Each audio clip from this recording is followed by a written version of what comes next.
that symbol? That's a Phrygian cap. It stands for freedom, and that's a Masonic eye. Now those two come together in only one place. What's that? What up, y'all? It's the Dot Connector, and since 2016, being a content creator on YouTube has felt like living in George Orwell's 1984. Big Brother is constantly watching and speaking out about anything that doesn't align with the mainstream narrative could cost you your livelihood. It's a dystopian reality where every word, every thought, and every ideal is scrutinized by an invisible authority ready to silence dissent at a moment's notice. YouTube claims to be a platform for free expression, a digital agora where the world's most pressing debates can thrive. But just like in Orwell's 1984, the truth is far from what's advertised. While the platform wraps itself in the language of free speech, it also enforces vague, shape-shifting community guidelines that turn creators into thought criminals. For years now, YouTube has operated under the guise of being an open platform.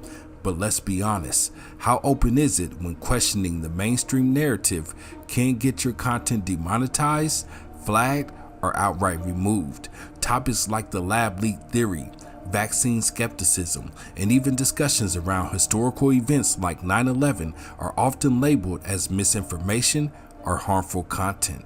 The result? Creators are silenced, their videos buried, and their channels demonetized, all while mainstream outlets continue to push their own narratives unscathed. And we're very focused on making sure that authoritative information, especially from different news organizations around the world, can be viewed, seen, and also that there's a revenue model behind it. So we actually have news, breaking news shelves. For example, in COVID, we've had a breaking news shelf that has been very prominent on our service, where we've highlighted news that comes from various authoritative sources. We do that every single time there is some kind of breaking news to make sure that our users are seeing news from reputable sources, which is incredibly important, both for the organizations, but also for our users to make sure that they get the facts. According to Neil Mohan, YouTube's current CEO, the platform is the digital equivalent of an ancient marketplace, an open space where ideas clash and important debates unfold.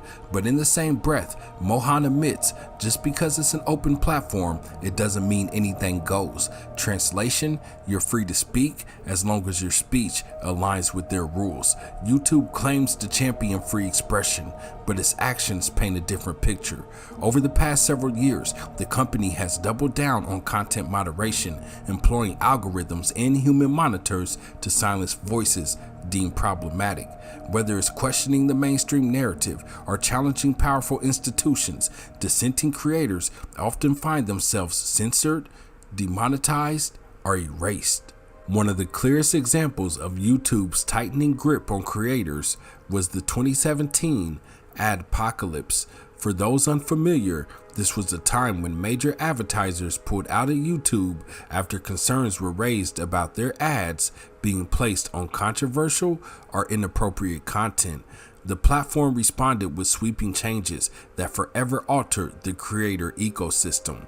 Suddenly, videos were demonetized en masse. Content creators who had built careers on the platform were stripped of their livelihoods virtually overnight. Channels discussing topics like politics, conspiracy theories, or even certain historical events were hit the hardest. In Orwellian fashion, the move was justified as a way to ensure a safe and advertiser-friendly environment, but in reality, it served as a tool for silencing voices that dared to challenge the status quo. Looking back, I wish YouTube would have responded to advertisers in the same way that Elon Musk did. I hope they stop. You hope? Don't advertise. You don't want them to advertise? No. What do you mean? If somebody's going to try to blackmail me with advertising, blackmail me with money, go f yourself. But go f yourself. But let's not forget the irony. Mainstream media outlets were often the source of the very controversies advertisers claimed to be distancing themselves from. Yet their channels thrived, their videos remained monetized, and they continued to dominate YouTube's algorithm. In 1984, Orwell introduced the concept of the Ministry of Truth, a government agency tasked with rewriting history and controlling information. On YouTube, the algorithm plays a similar role. It decides which content is promoted and which is suppressed. It determines who gets to make a living and who gets silenced. Take discussions about 9/11 for example. Any creator who dares to explore alternative theories or question the official narrative risks having their video flagged or demonetized. The same applies to topics like election fraud, the origins of COVID-19, and even certain religious or spiritual discussions. It's not just about silencing dissent, it's about controlling the narrative entirely. And the algorithm isn't the only tool in YouTube's arsenal. The platform's content moderation policies are enforced both by AI and human moderators, both of which come with their own set of biases. AI systems are notoriously flawed, often flagging content that doesn't actually violate guidelines.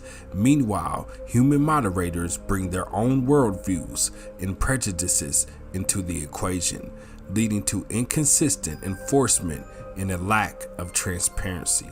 YouTube's ever-changing terms of service are another Orwellian tactic designed to keep creators in line. These guidelines are intentionally vague, allowing the platform to interpret them however it sees fit. This ambiguity creates an environment of fear and self-censorship, as creators are left guessing which topics might get them banned. For instance, in 2020, creators were told they couldn't question the integrity of the US election. Meanwhile, those who had previously questioned the 2016 election results faced no repercussions. This double standard is eerily similar to doublethink, described in 1984, the act of holding two contradictory beliefs and accepting both as true. Oh, I meant to ask, how is the Newspeak dictionary getting on? Ah, double plus good. I'm on the adjectives. It is fascinating.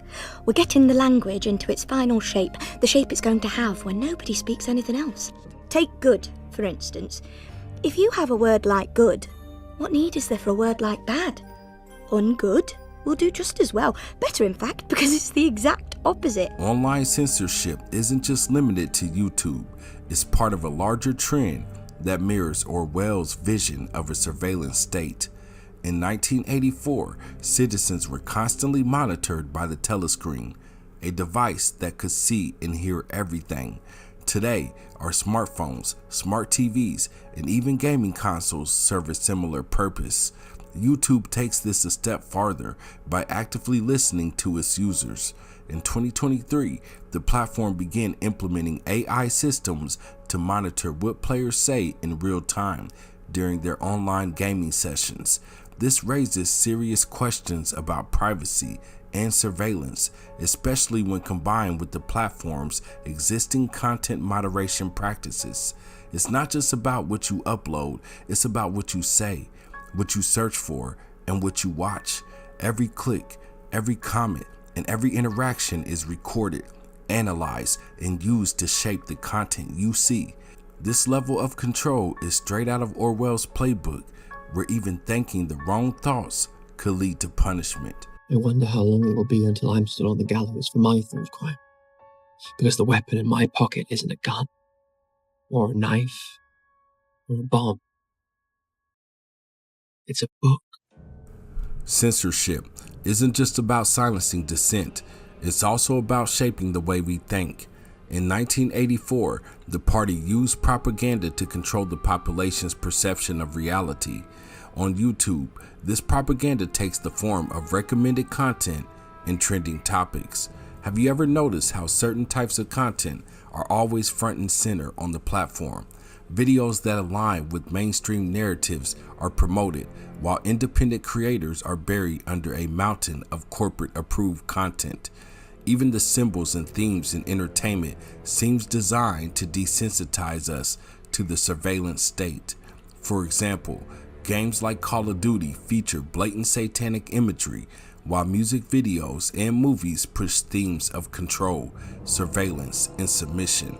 It's not just entertainment, it's programming designed to normalize the very system that oppresses us. The constant threat of censorship takes a psychological toll on creators and viewers alike. For creators, it means walking on eggshells, constantly second-guessing every word and every ideal. For viewers, it means being fed a sanitized version of reality, where dissenting voices are drowned out by the algorithm. This is exactly what Orwell warned us about in 1984. When free speech is suppressed, critical thinking becomes impossible. People stop questioning authority, stop seeking the truth, and start accepting the lies fed to them by the system. So, what can we do to fight back against this Orwellian nightmare? First, we need to support independent creators. Platforms like Rumble, Odyssey, and BitChute are emerging as alternatives to YouTube, offering a space for free expression without the fear of censorship. Second, we need to hold tech companies accountable. This means pushing for transparency in content moderation practices, demanding clear and consistent guidelines, and advocating for privacy protections. Finally, we need to educate ourselves and others about the dangers of censorship. Understanding how platforms like YouTube control the flow of information is the first step toward resisting their influence. Living in a world where free speech is conditional feels like something out of a dystopian novel, but it's our reality. YouTube's Orwellian approach to content moderation has turned the platform into a digital ministry of truth, where dissenting voices are silenced and only the approved narrative is allowed to thrive. As creators and consumers, we have a responsibility to push back against this system. We must demand transparency, support independent voices, and never stop questioning the narratives we're being fed. After all, as Orwell himself said, freedom is the freedom to say that 2 + 2 makes 4. If that is granted, all else follows. What are your thoughts on YouTube censorship? Let me know in the comments below. And if you're new here, don't forget to like and subscribe and hit that notification bell. Together, we can connect the dots and uncover the truth. My name is DevinWorlds, and we are the Dot Connectors. Peace.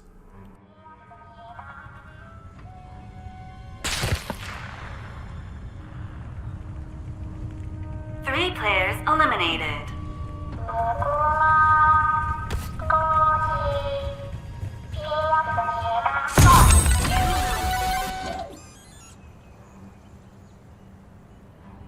One player eliminated. 2 players have won. 3 players have won. 4 players have won. 2 players eliminated.